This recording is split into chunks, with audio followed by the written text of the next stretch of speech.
De aquí para adelante, este cassette contiene otra conferencia dictada por el venerable maestro sobre los tres aspectos de la mente y aspectos también de lo que es la imaginación como facultad creadora, parte que puede ser borrada para grabarse cualquier otra conferencia dictada. Pues, ¿de dónde podría sacar talmente información? Si su única fuente de nutrición son los datos aportados por los sentidos. Obviamente no tiene con qué poder conocer lo real. Me viene en estos momentos a la memoria algo muy interesante. Hubo una vez un gran congreso en Babilonia, en la época de los esplendores egipcios. Vinieron gentes de Asiria, Egipto, Fenicia, etcétera, al citado congreso.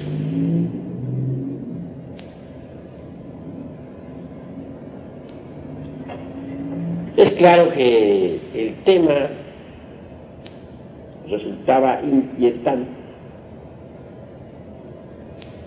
Se quería saber, a base de puras discusiones analíticas, si el ser humano tenía o no alma.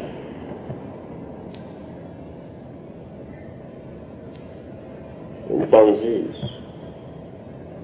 obviamente ya los cinco sentidos se habían degenerado demasiado. Solo así podemos explicarlo, que las gentes escogieran ese tema como motivo de todo un congreso. En otros tiempos un congreso así hubiera resultado ridículo.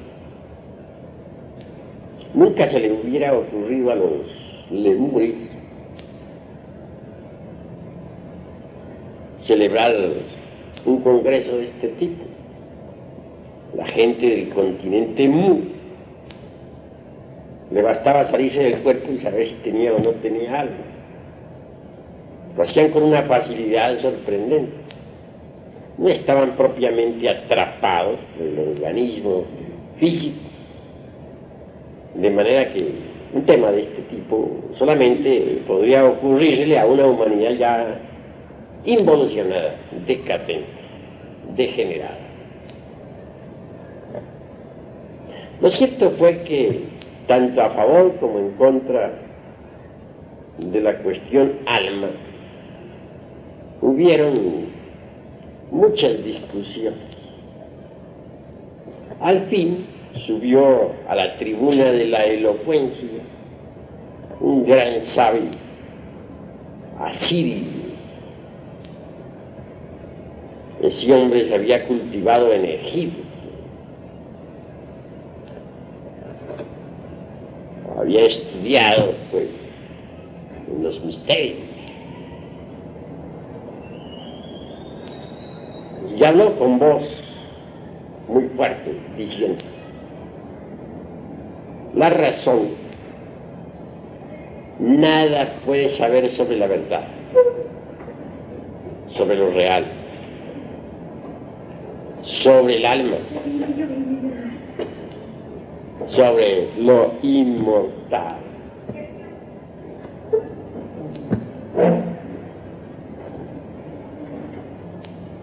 La razón, lo mismo sirve para sostener una teoría espiritualista que una materialista. Podía elaborar una tesis espiritual con una lógica formidable, también podría estructurar por oposición una tesis de tipo materialista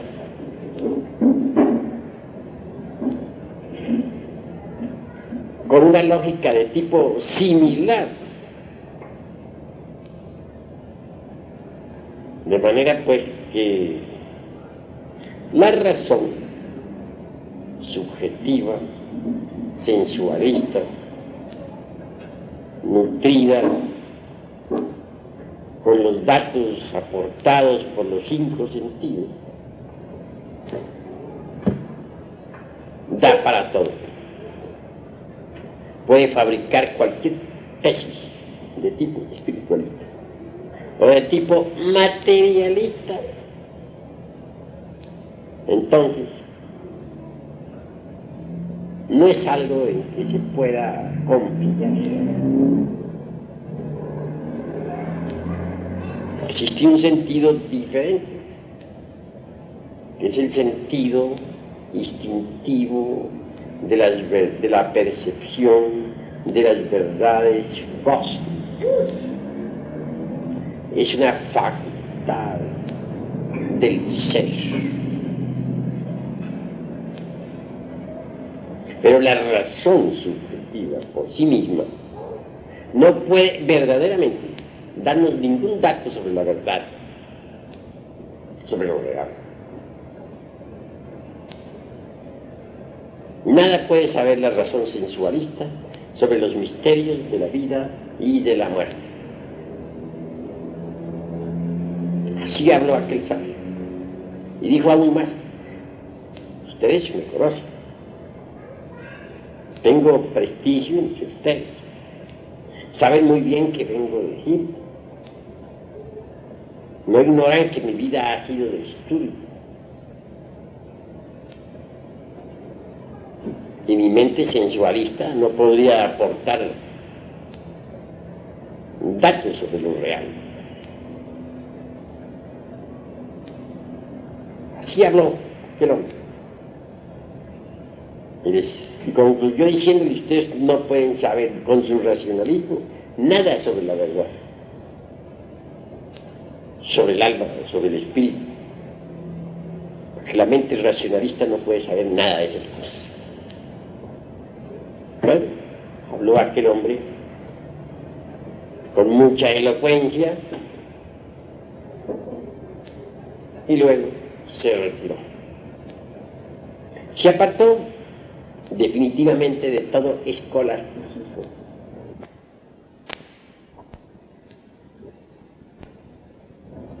Prefirió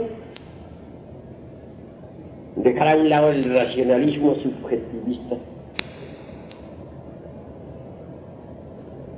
y permitir o desarrollar en sí mismo, mejor dijera, aquella facultad del ser ya citada por mí, que se conoce como percepción instintiva de las verdades cósmicas, facultad que otrora tenía la humanidad en general, pero que se atrofió conforme el yo psicológico, el mí mismo o el sí mismo, se fue desarrollando. Aquel sabio asirio, educado en Egipto, dicen que apartado de toda escuela, se fue pues a cultivar la tierra y a confiar exclusivamente en esa prodigiosa facultad del ser conocida como percepción instintiva de las verdades cósmicas.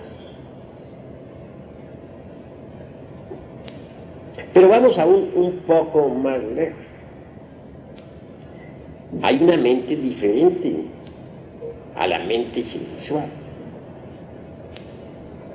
Quiero referirme en forma enfática a la mente intermedia.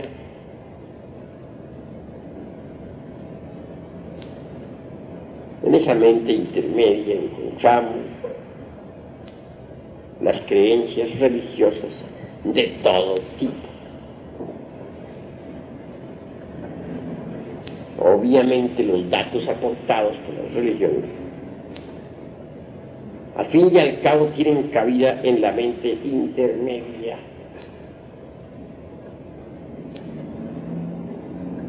Y por último existe la mente interior.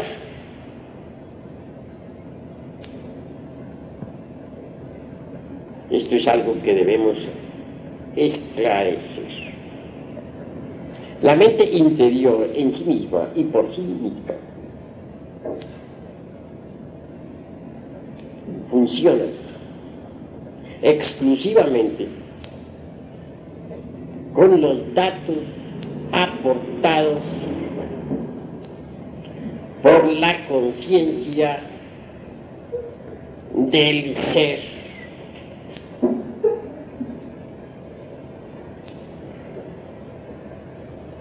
La mente interior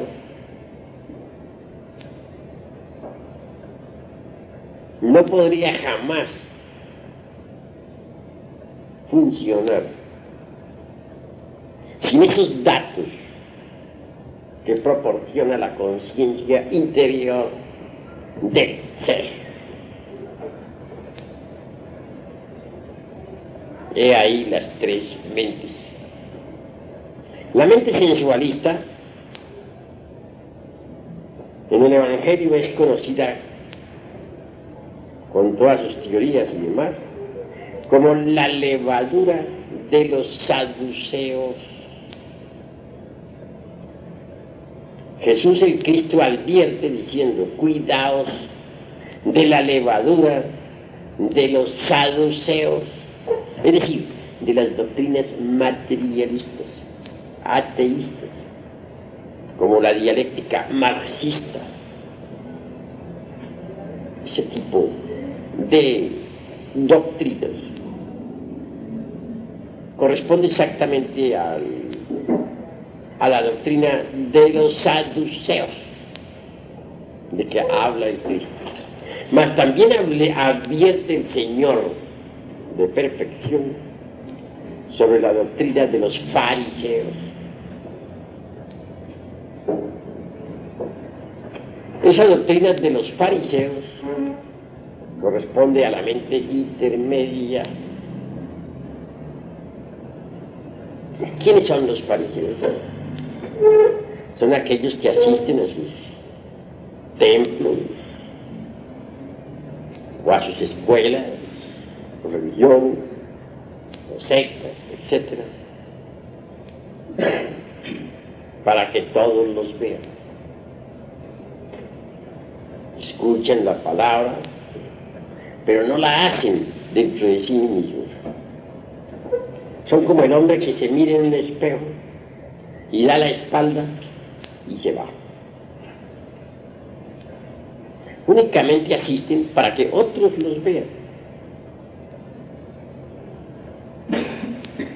Pero nunca trabajan sobre sí mismos. Y eso es gravísimo.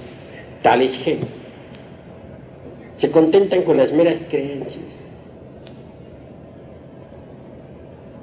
No les interesa la transformación íntima.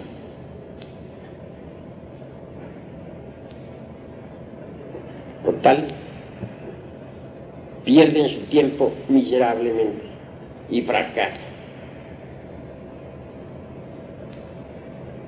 Cuidémonos pues de la levadura de los saduceos y de los fariseos. Y pensemos en abrir la mente interior. ¿Cómo la abriremos? Pues sabiendo pensar psicológicamente. Ustedes aquí reciben clases para el pensar psicológico. Si uno aprende a pensar psicológicamente, logra al fin abrir la mente interior. La mente interior, repito, funciona con los datos de la conciencia superlativa del ser.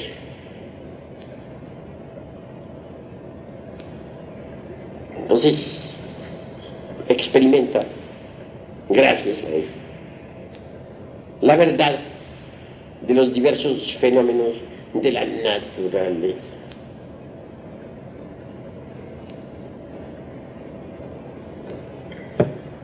Con la mente interior abierta,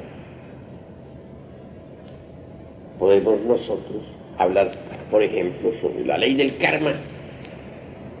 Ya no por lo que otros digan o dejen de decir, sino por experiencia directa. También con la mente interior abierta. Quedamos suficientemente preparados para hablar sobre la reencarnación o sobre la ley del eterno retorno de todas las cosas o sobre la ley de la transmigración de las almas, etc. Pero repito, ya no basados en lo que leímos o en lo que escuchamos de algunos autores, sino en lo que por sí mismos experimentemos en forma real, directa. Eso es obvio. Don Emmanuel Kant, el filósofo de Königsberg, hace pues una distinción clara entre la crítica de la razón práctica y la crítica de la razón pura. No hay duda de que la razón subjetiva, racionalista, jamás podría aportarnos nada que no perteneciese al mundo de los 5 sentidos.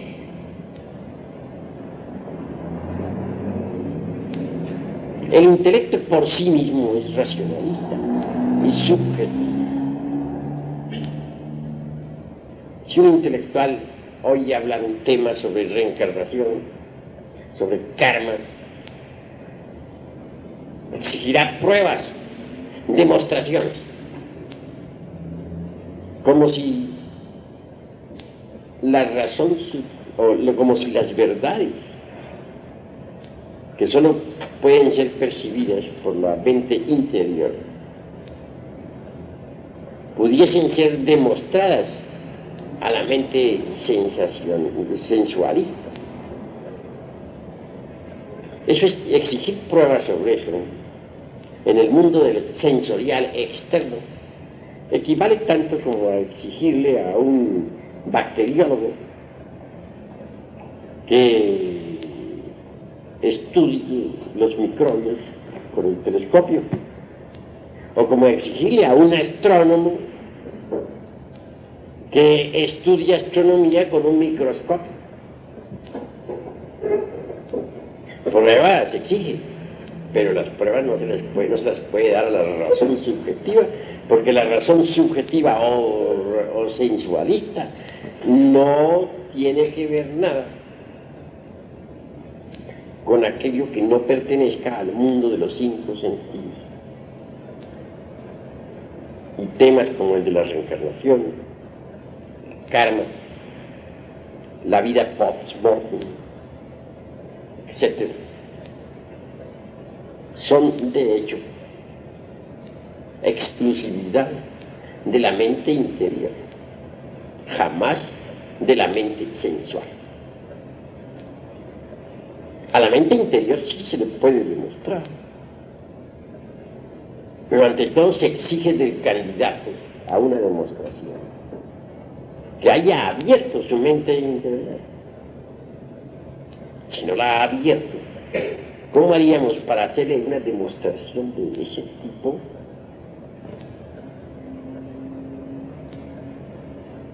Obviamente aquello sería imposible, ¿verdad?